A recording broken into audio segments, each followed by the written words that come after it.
Hi, and welcome to another video. My name is Kate, and I'm going to be talking about the books that I read in January. I'm just going to get right ahead and get started with Say Nothing, a true story of murder and memory in Northern Ireland by Patrick Radden Keefe.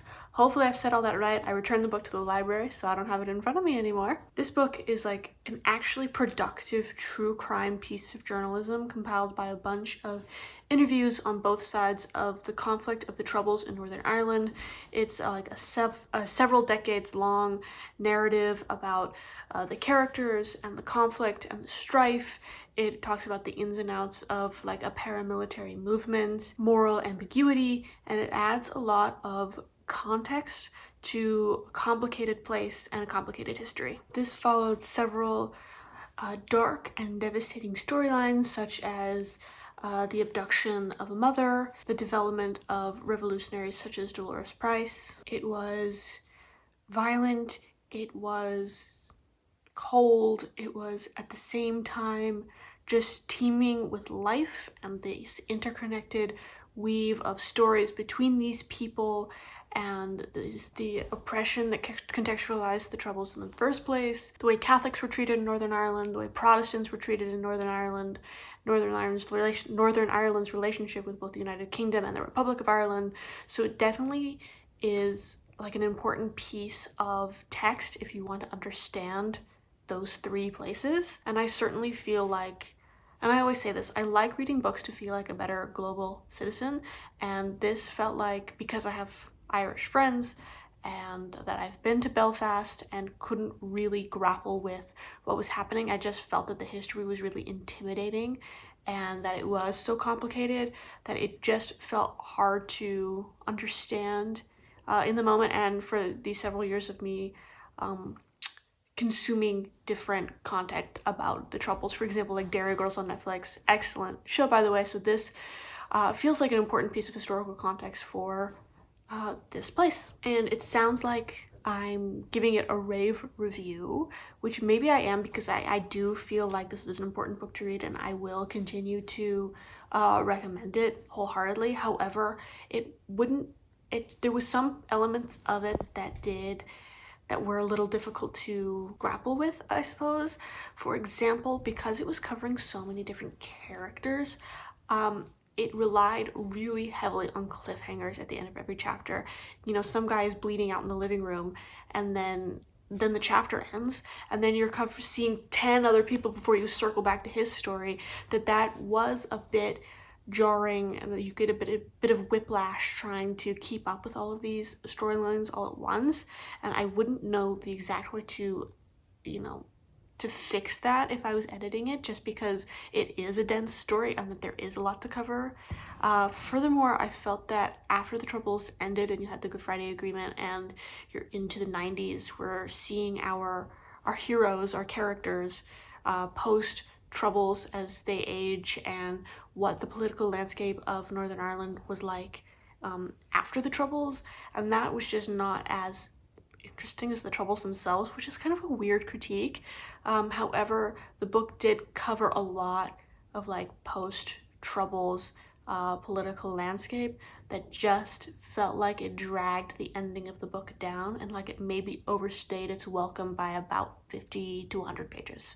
That's my level-headed review of the book, and not the political events themselves. However, I do recommend it, and the audiobook is fantastic. The next thing I read was something called A Perilous Undertaking by Deanna Raybourn. Definitely a pivot in terms of theme. This is kind of a fun little mystery series set in Victorian England and starring two scientists. One is Veronica Speedwell. In the first book, you're exploring how she's been orphaned by mysterious circumstances and the mystery surrounding that. And then he is a scientist, a naturalist. He's got scars and an eye patch and a backstory. You know how it is. And this story is just really fun and upbeat, and it's a really nice palate cleanser to something that was like really dark and dense before, which is kind of my motivation to reading it. But also, it is just kind of fun. It has the clip of like a Doctor Who episode, and it has like the clever fast dialogue of maybe a Jane Austen novel. I feel that like the mysteries are filled with you know, scandal and infidelity and general debauchery that makes them kind of like juicy and gossipy. Ultimately, I just like spending time with these characters, and they are having the slowest of slow burn romances that I think I've ever read. We're now 2 books in, and they're sort of still on unsteady ground as to like how they feel about each other and what's going to happen, which I like because I like the angst and I like the tension. Additionally, I just enjoy them together and spending time together, and so it's just kind of fun to read. And if it continues to be this sort of slow will they, I won't mind, because a will they won't they are, it's really hard to pull off without being annoying. And I do feel that if it continues for another like 6 books or something of will they won't they, I'll be annoyed. So at some point I would like a little bit of resolution in this sense, but so far I'm not sick of this kind of like angsty tension. Next, I read Less by Andrew Sean Greer. This was awesome. It's already my favorite book of the year, and I can't wait to pitch it to you. So this is the plot. Arthur Less he's kind of a struggling novelist, and his ex-boyfriend is getting married, and he gets an invite to the wedding, and he can't say yes because he can't bring himself to go, and he can't say no because like that's kind of a form of defeat. So instead he accepts a bunch of invitations to literary events around the world, such as conventions or interviews or accepting to write articles. He's going to travel with his friends, so he just, you know, says yes to all of these things that he didn't really want to do to the, you know, in the first place, but it's a good alternative to going to his ex's wedding. So he goes to New York City, and he goes to I think Mexico City and Berlin, and he has a layover in Paris. He goes through Morocco, India, and Japan. I think that's it. I think that's all of them.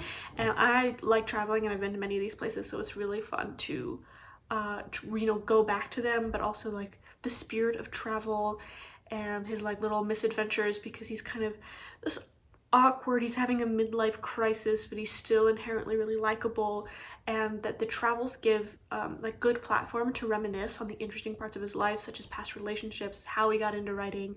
I think there was like an interesting commentary on midlife homosexuality in an interesting way, where like the generation before him all perished of AIDS or complications with AIDS. So this sort of being an out gay man reaching his middle-aged era in his life is kind of uncharted territory, and he doesn't really there's like no roadmap of how he's supposed to feel or how he's supposed to go into this next section of his life. And there's interesting commentary about that, and that's a perspective that I haven't really been reading from.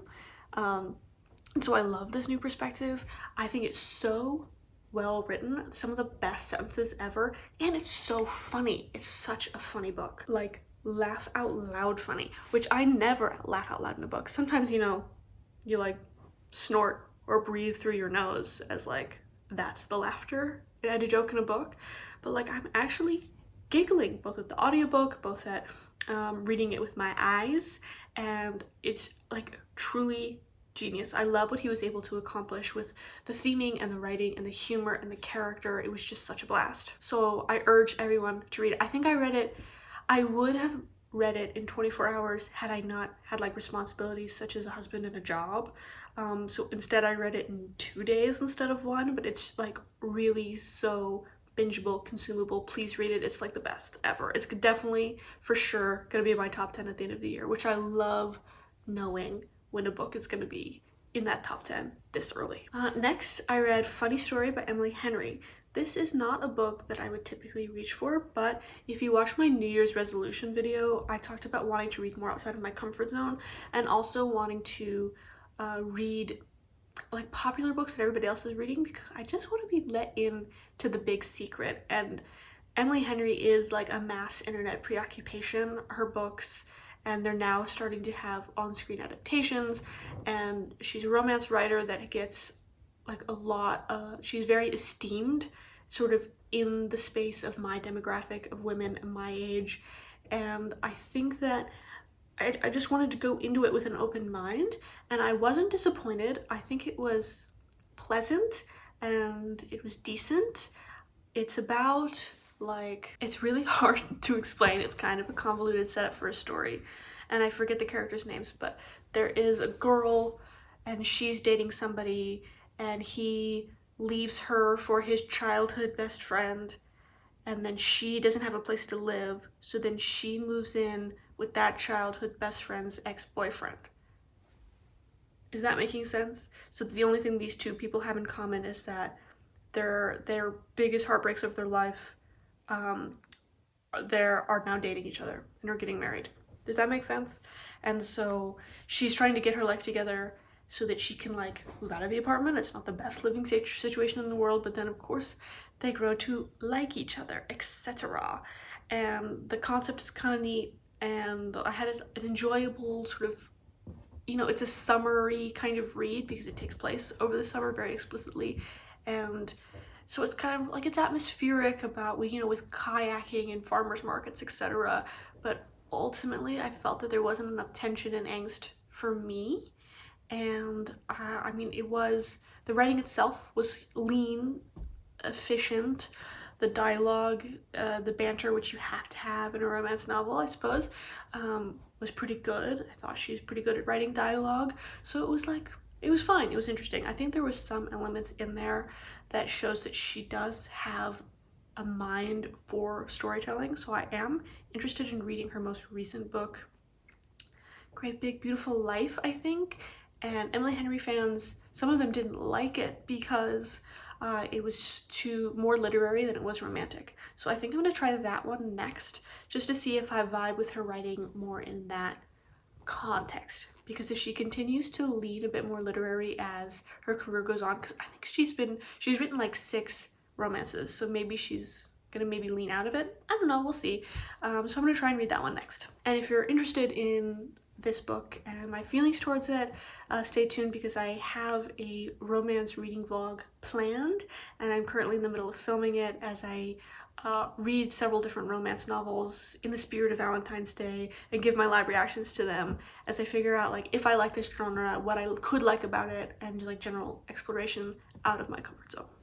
I'm sorry if the angles are not so good because I'm trying my best to use the back camera of my iPhone so that I'm not staring at myself on the screen, and I hear that the quality is better on the back of my iPhone, but it is freaking me out that I can't see if I'm in frame. So we're figuring it out. The next thing I read is Song of Solomon by Toni Morrison. This is like a dense modern American classic about a man called Milkman and his upbringing and his life and his family and his community, and it talks a lot about like the Black American experience in the early to mid 20th century American South. The back of the book calls it a fully realized Black world, which I would like wholeheartedly agree with. It was so lush, and a lot of it felt almost like biblical parables. And of course, Song of Solomon like is referencing something from the Bible, but it does have that like intangible spiritualistic quality to it. It also feels really timeless, like these characters have existed for thousands of years, and it's really well written. Obviously, she won the Nobel Prize for Literature. However, the writing isn't so accessible. It took me like 4 to 6 weeks to read this as I like slowly tried to digest the information. There were some really interesting, powerful character moments. It was dark at times, funny at others, and I am struggling to describe it because it is so like complex of a novel. It's just because it was so hard to read, its impact on me I think is lessened. I think sometimes when a book is hard to read, you feel accomplished at the end of it, like such as Moby Dick or something, but this was rather dense, and I feel like I connect more with her books that star female characters, such as The Bluest Eye and Sula. I'm trying to read her books in publication order, so the next one is Beloved, which I believe also stars a female main character, so I'm definitely looking forward to that one, and it is her most famous and most revered. So I think that's all I can really say about Song of Solomon. I just feel like I would need a doctorate in like African American studies and history and literature in order to like fully realize and explain and grapple with the themes of it. I mean, I just feel like I have like a surface level understanding of what's happening in the book, and I feel like it could be due a reread in 5 years. There are just sometimes you read a book and you're like, there's more here than I can get at right now. So this is not a very interesting way to hear about this book, and I just can't really explain it. And I've been dreading, in like the last 2 weeks that I finished it, like dreading trying to explain it because I just don't think I can. So the last book I want to talk about is Parable of the Talents, which is the second and final book to the Earthseed series. The first book being Parable of the Sower, which was my favorite book of last year. And so this is the continuation. And this is, if you don't know, it's a dystopian. And there are different kinds of dystopians. There's one like, if this happens kind of dystopians, like if a meteor falls to Earth, then this is what would happen. Or, you know, if this global event happens, this is how it would look in dystopia. Another kind of dystopian of like is if this continues to happen, then this is what society will look like. Sorry, I'm talking too fast. And the Parable series is if this continues to happen, then this is what will happen. And unfortunately, she is right. These were written and published in the 90s, and a lot of what she's describing in these books have already come true, such as global pandemic, such as an insane American political sphere starring a egocentric cult of personality president. We're talking about food insecurity, we're talking about mass violence, upset, war, global strife, etc. And so reading this was jarring. For example, there is a political candidate at the beginning of this book called Jarrett, and this is a line from the book. Jarrett's supporters are more than a little seduced by Jarrett's talk of making America great again. He seems to be unhappy with certain other countries. We could wind up in a war. Nothing like a war to really rally people around flag, country, and a great leader.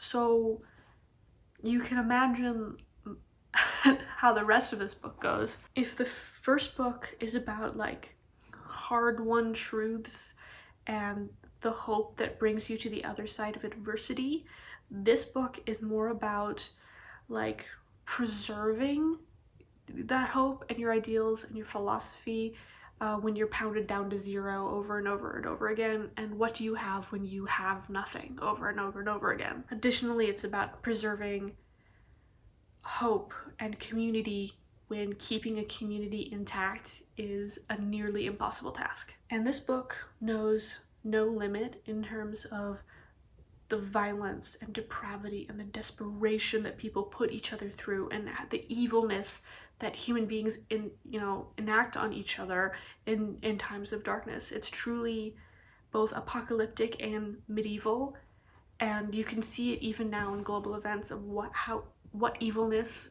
looks like. And because of the closeness we get to this violence and the description of the violence even on the periphery, it just was like a constant non-stop dirge of violence and deprivation that made this book kind of difficult to get through. And not that it didn't make me enjoy it less, it just makes my relationship with it more complicated, because she's expressing truth in this violence.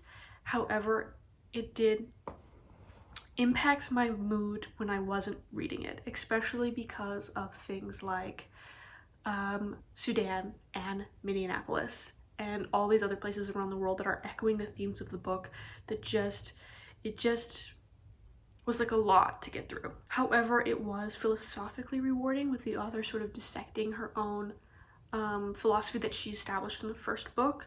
And so in that sense, it does feel like the New Testament to my Old Testament. And I said that as a joke in my like favorite books of last year video, where I'm like, oh, this is my New Testament, or my Old Testament and my New Testament. And I do feel that way, that together they make a complete idea, and that the philosophy and the religion crafted in this book does speak to me profoundly and spiritually. And I have highlighted, or I don't know if you can see it, but put a lot of pen markings in here as a way to try and guide myself out of modern darkness the way that this character was able to carve her way through this fictional darkness. It's a hard read, but it's worth it for the characters, the writing, the ideas, and I really love Octavia Butler, and I will continue to read everything that she's ever written. I'm truly like in love with her worlds and her style and what she tries to do with her writing, and I love this character, and there's several more books that I'm going to try and get through because I think this is the beginning of a beautiful reader-author relationship. So thank you for watching this video. I hope you got a few good recommendations out of it, and I'll see you for both the Valentine's Day video I'm doing and what I eventually read in February, etc., and what I continue to make on this channel. Subscribe if you want to, like, comment, or whatever, and bye. Okay, bye. Okay, see ya.